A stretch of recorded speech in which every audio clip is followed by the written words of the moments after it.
Donc, bonjour à tous, aujourd'hui je fais cette petite vidéo témoignage pour vous parler de mon parcours contre l'impuissance. Aujourd'hui j'ai 31 ans. J'ai décelé le problème de l'impuissance il y a maintenant 8 ans. C'était en 2015, j'avais alors 23 ans. Je vais vous expliquer dans les grandes lignes mon parcours, par les étapes par lesquelles je suis passé. Donc voilà, donc à ce moment-là j'ai 23 ans, je suis avec ma conjointe de l'époque. Ça faisait à peu près 5 ans de relation. Jusque-là, tous nos rapports sexuels se passaient extrêmement bien, jusqu'au jour où, lors d'un rapport sexuel, j'ai constaté une petite baisse de rigidité au niveau de mon pénis. Sur le coup, ça m'a pas trop inquiété. Suite à cela, dans les semaines à venir, je remarquais de plus en plus que j'avais une petite baisse de rigidité au niveau de la verge. J'avais également constaté petit à petit que j'avais de moins en moins d'érections nocturnes et plus d'érections matinales. J'ai commencé alors à m'inquiéter. J'arrivais à cette période-là plus du tout avoir une relation sexuelle avec pénétration.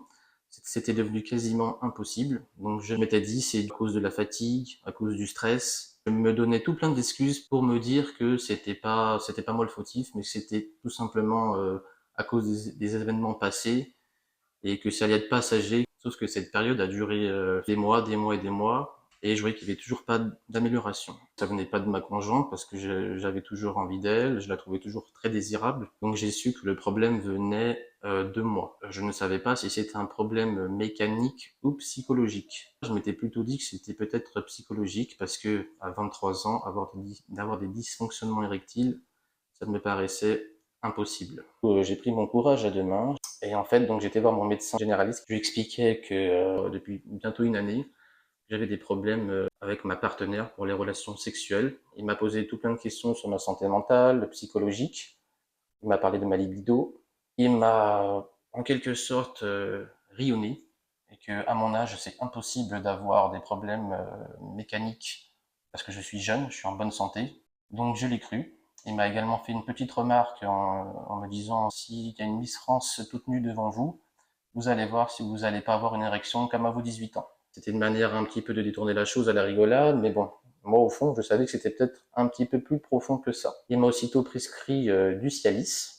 Du coup, je prenais ce médicament avant un rapport sexuel, mais le rapport sexuel en lui-même n'était pas meilleur avec ou sans comprimé. C'était en tout cas, l'effet du médicament était très très très passager. J'ai continué plusieurs semaines quand même pour voir. Je suis parti le revoir une deuxième fois. Il m'a dit qu'il fallait continuer et que tout ça est dans votre tête. Il faut vous sortir ça de la tête. Donc moi j'ai commencé à dire oui effectivement c'est dans ma tête, peut-être que ça va aller mieux dans les prochains jours. Donc j'ai continué à prendre ce traitement. J'ai vu que ça faisait pas du tout effet, mais vraiment pas du tout. Je suis parti voir un autre, cette fois-ci un médecin un peu plus spécialisé, un médecin reconnu dans le domaine on va dire. J'ai expliqué mon problème, il m'a palpé les testicules, il m'a touché la verge, il m'a posé des questions sur mon état psychologique. Donc je lui ai dit que tout allait très bien dans ma vie, que ce soit dans ma vie professionnelle comme sentimentale. Le seul problème qui persistait, c'était les rapports sexuels. Il n'a pas pris mon problème au sérieux. Il a fait une métaphore en disant actuellement vous avez un pied cassé. Pour vous remettre à marcher, il vous faut une béquille. Et la béquille, ça va être ce médicament que je vais vous prescrire, le tadalafil. Du coup que j'ai pris pendant quelques temps, ça n'a pas du tout fonctionné. C'était comme le Cialis précédemment, ça me faisait de temps en temps quelques effets positifs, mais sur du très très court terme. Je suis reparti le voir, il m'a dit c'est pareil, c'est dans votre tête, il faut persévérer, c'est un traitement à prendre sur du long terme. Vous allez voir que petit à petit, ça va aller mieux. Rome ne s'est pas construit en un jour.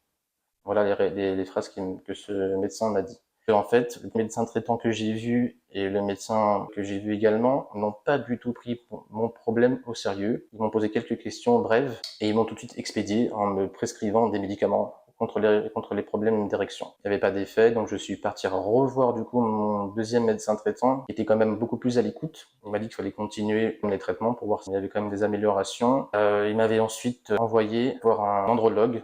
Donc pareil, il m'a consulté, il m'a posé tout un tas de questions. Je lui ai dit, un docteur, prenez mon problème très au sérieux. Il s'est mis à m'écouter très attentivement. Je lui ai expliqué toutes les étapes par lesquelles j'étais passé auparavant. Donc il m'a posé, comme je disais, tout un tas de questions sur mon état psychologique, mental, sur ma libido également. J'avais fait des analyses sanguines en amont. Tout était très bien.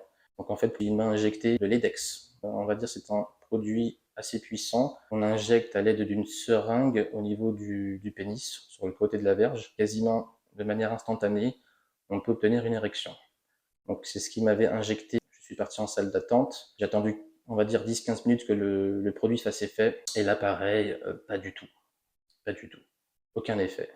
Donc le docteur a dit, c'est parce que vous êtes peut-être en situation de stress. Donc il m'a prescrit de l'Edex. Je me suis injecté ces produits-là avant rapport sexuel avec ma conjointe. Alors pour le coup, ça avait une meilleure efficacité. Le produit était beaucoup plus puissant. J'étais quand même pas satisfait. Puis je me disais, se piquer pour arriver à faire un rapport sexuel, c'est quand même dingue. Et puis le produit en lui-même n'était pas assez satisfaisant. Donc je suis parti le revoir une deuxième fois. C'est là que j'ai eu un début d'espoir.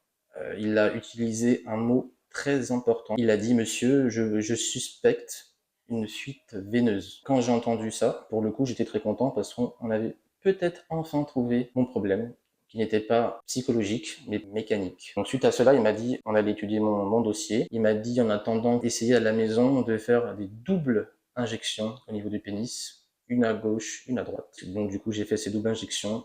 Et pareil, la rigidité, peut-être je devais avoir 20%. Donc pour vous dire que j'étais arrivé à un seuil très bas, à cette période-là, justement, mon pénis ne me servait plus qu'à faire pipi.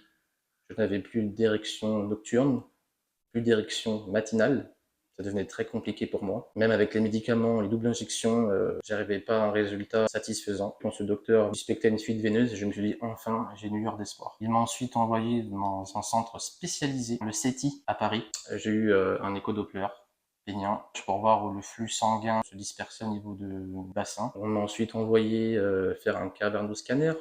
Et là, le résultat est enfin tombé. Le produit qu'on m'avait injecté pour avoir des érections ne restait pas au niveau de ma verge. Grosso modo, en fait, c'est comme si j'avais un tuyau d'arrosage et que mon tuyau était percé de partout. Donc en fait, le sang ne restait pas au niveau de la verge et le flux sanguin, en fait, tout simplement, n'était pas maintenu au niveau de la verge. Ça devenait très compliqué.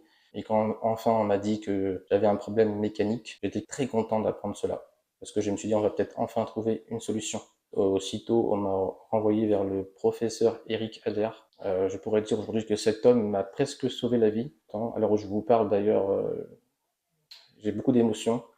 Cet homme m'a beaucoup aidé, psychologiquement, puis mécaniquement par la suite. J'étais un des seuls chirurgiens au monde à pratiquer la chirurgie des fuites veineuses. C'est une opération en gros, ou en quelque sorte, dit vulgairement avec mes mots, on bouche les veines pour que le sang ne s'évapore plus à droite et à gauche. J'ai subi cette opération. Pour mon cas, ça a duré 3 heures. Il m'a dit que selon les cas, il y avait 2 opérations à faire. Certaines personnes avec une opération suffisent pour arriver à des érections à au moins 90-100%. D'autres personnes, dont moi, il fallait 2 opérations. Actuellement, j'en ai fait que une et je peux vous dire aujourd'hui, grâce à cette opération, j'ai retrouvé une sexualité quasi normale. Quand je dis quasi normale, je m'exprime, c'est parce que aujourd'hui, par peur de l'échec et parce que psychologiquement, je suis quand même un petit peu atteint, je préfère prendre un sildenafil, c'est une pilule bleue, style le Viagra. Ce médicament, en fait, il m'aide aujourd'hui à avoir confiance en moi et à avoir des érections, je précise, entre 70 et 80%. Donc c'est une opération qui m'a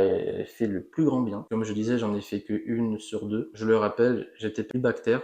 J'étais passé de 0% avec médicaments, injections intracarverneuses, pas d'érection. Avec l'opération, j'arrive aujourd'hui à avoir quelques érections matinales et j'arrive surtout à avoir aussi des rapports sexuels. Je précise, je prends toujours du sildenafil. Ce médicament me permet d'avoir des érections entre 70 et 80% de rigidité. D'autres personnes, peut-être avec cette opération, vont plus avoir besoin de médicaments. Moi, pour l'instant, avec la première que j'ai eue, les médicaments font effet, alors qu'avant, ça, c'était pas le cas du tout. Et peut-être qu'arrivé à la deuxième opération, j'aurais peut-être plus besoin de médicaments. Aujourd'hui, je suis très heureux. J'ai repris une vie sexuelle épanouie. Je suis avec ma nouvelle copine. Tout va pour le mieux. Certes, ça reste un sujet très tabou dans la société. Aujourd'hui, j'aimerais mettre en lumière mon témoignage. J'espère que ça vous aidera. Et merci de m'avoir écouté.